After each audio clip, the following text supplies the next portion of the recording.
The sun beat down on Dusty Gulch, a small Arizona town where the air smelled of dust, sweat, and old wood. People gathered in the square, the sound of boots scuffing against hard ground mixing with laughter and muttering. It wasn't for a festival or a market. No, today the crowd had come for something far darker, an auction of Apache women taken in the raid. Some men leaned lazily against posts, others called out crude jokes, but the atmosphere carried an ugly energy, the kind that made a decent man's stomach twist.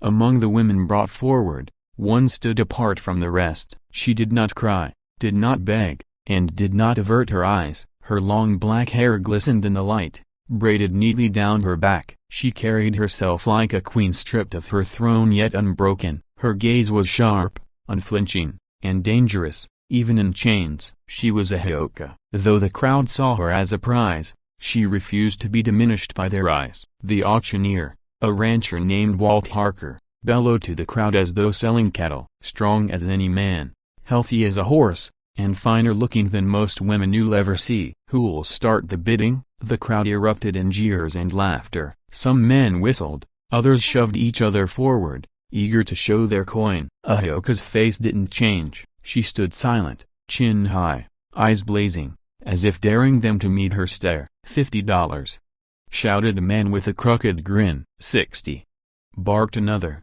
pushing forward with dread in his eyes. The numbers climbed, but in the middle of the crowd stood Jacob McGraw, a tall rancher with quiet eyes and a jaw carved from stone. He hadn't come to town for this. He'd come for supplies of feed, tools, and perhaps a rare letter at the post. But as the bidding carried on, his gut churned. The sound of men laughing at her expense made his hands curl into fists. Jacob was not the type to meddle, but there are moments when silence becomes a crime. He had worked cattle all his life, knew the hard laws of land and survival, but something in Ahyoka's eyes, a fire instead of fury, made him step forward. When the laughter grew crueler and one man made a lewd gesture toward her, Jacob's voice rose above the din. $200. His tone was calm, steady, cutting through the heat and noise like a blade. The square fell silent for a moment. 200 was no small sum. Heads turned, murmurs spread, and even the auctioneer blinked in surprise. "Well,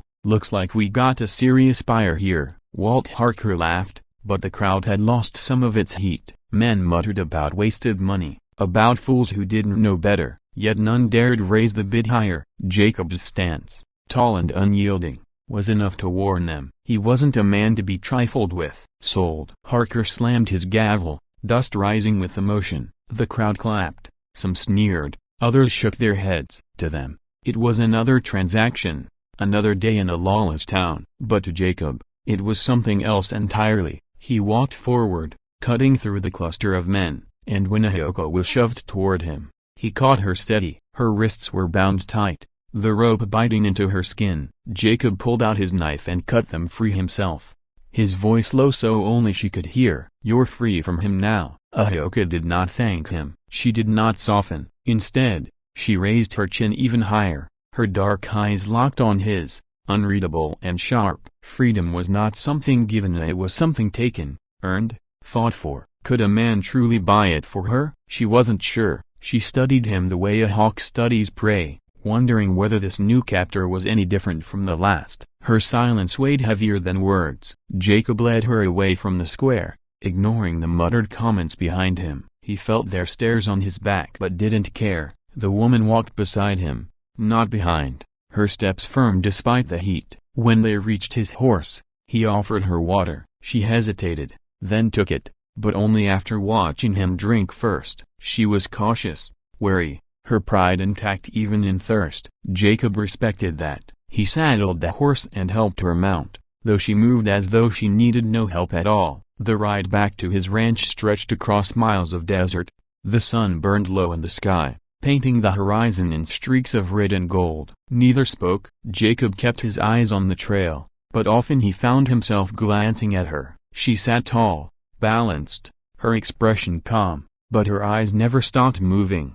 She studied everything of the path, the cactus shadows, the sound of coyotes in the distance. She was alert, like a warrior even in silence. Jacob wondered what storms raged inside her mind. By the time they reached his land, Dusk had settled. The ranch spread wide, cattle grazing near the creek, smoke curling from the chimney. His hired hands glanced curiously at the new arrival but said nothing. They knew Jacob, knew when to hold their tongues. He guided her into the house, offered food, and sat opposite her at the table. She didn't touch the meal at first, only stared, waiting. Jacob took a bite, then nodded toward her plate. Slowly, she began to eat. Her movements were precise, almost ceremonial, as though even eating in front of him was an act of guarded trust. Jacob spoke little, but his mind was restless. He hadn't planned for this. He didn't know what would come next, but as the fire crackled and Ahioka's eyes reflected the flames,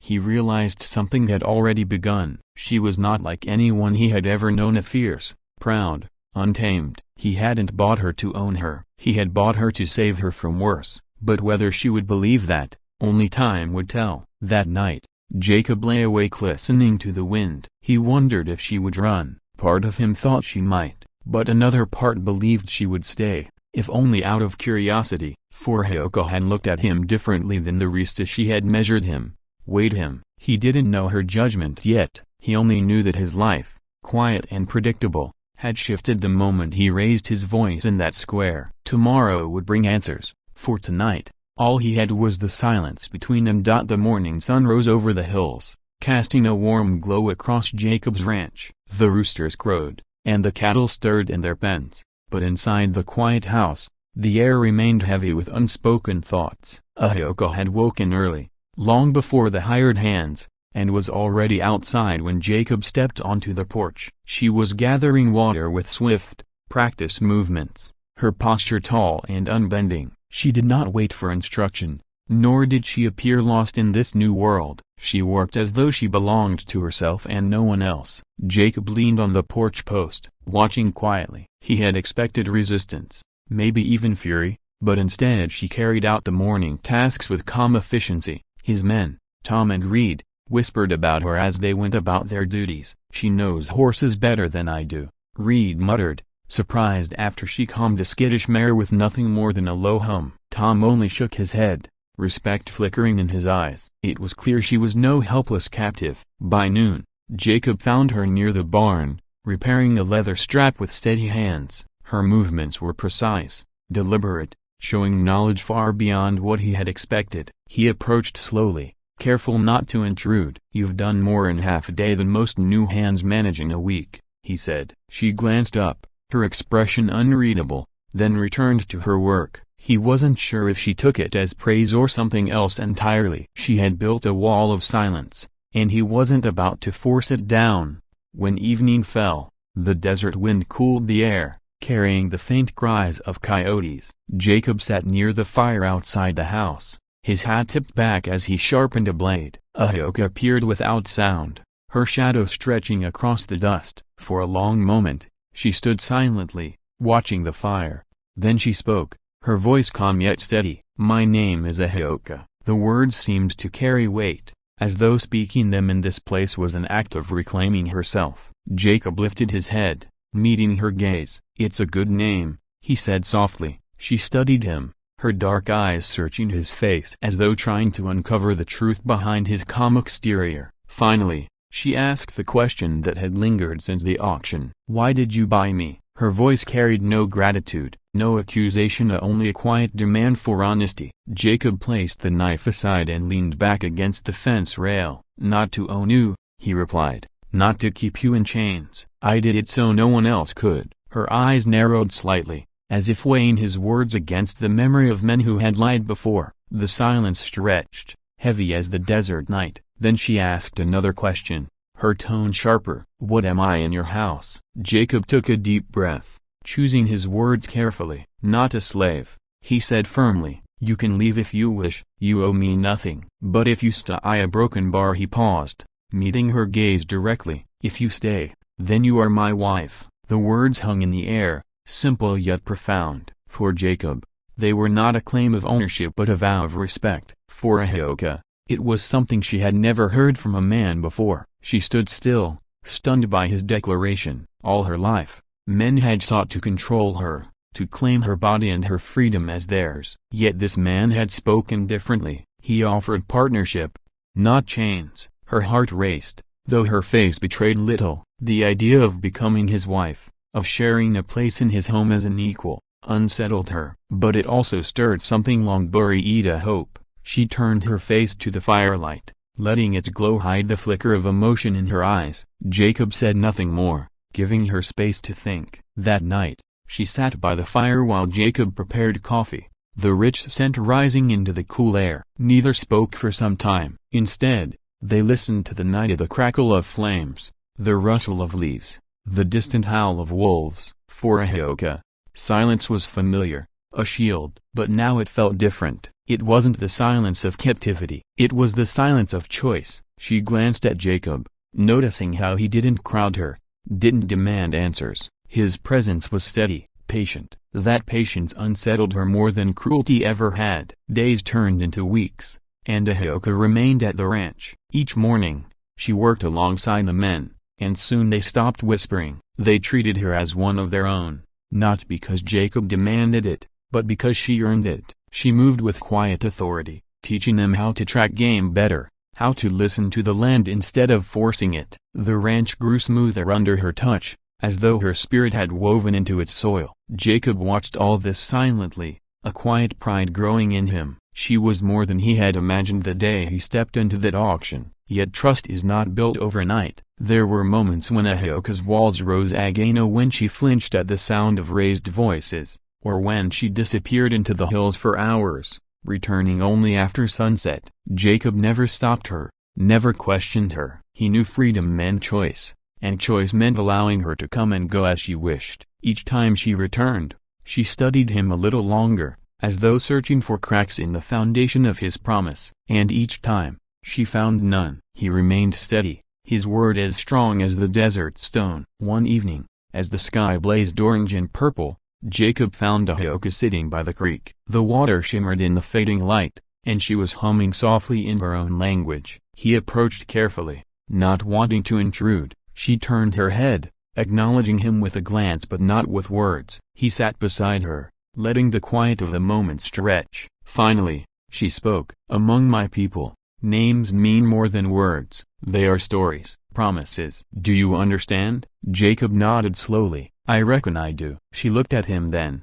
really looked, and in her gaze was the beginning of trust. The firelight that night carried a different warmth. For the first time, Ahoka allowed herself to relax in his presence. Her shoulders softened, her voice steadier as she asked about his life via his parents, his land, the years he had spent building something out of nothing. Jacob answered honestly, his words plain but true. He didn't embellish, didn't try to impress. And in that honesty, she found something rare. She realized this man was not pretending to be more than he was. He was offering himself as he was, flaws and all. That was more valuable than gold. By the end of that week, Ahoka no longer asked what she was in his house. She knew she wasn't a prisoner, wasn't property. She wasn't even simply a guest. She was something else, a partner in the making, a presence as rooted in the land as Jacob himself. She still carried scars, both seen and unseen, but now those scars were met with respect rather than ridicule. Jacob didn't try to heal her by force. He simply stood beside her, giving her the space to heal herself. And slowly, in that quiet, a bond began to grow stronger than either had expected. Yesterday, Ahoka had been a captive. Today, she was Jacob's wife in word, though not yet in ceremony. Tomorrow, who knew what she would become? The desert was a harsh land, but it was also a place of rebirth. As the stars filled the sky above the ranch that night, Ahoka lay awake, staring at the endless expanse. For the first time in years, she didn't feel chained. She felt the stirrings of choice, of possibility. And beside her, sleeping soundly, was the man who had given her not ownership, but the freedom to decide. That was the start of something far greater than either could have imagined.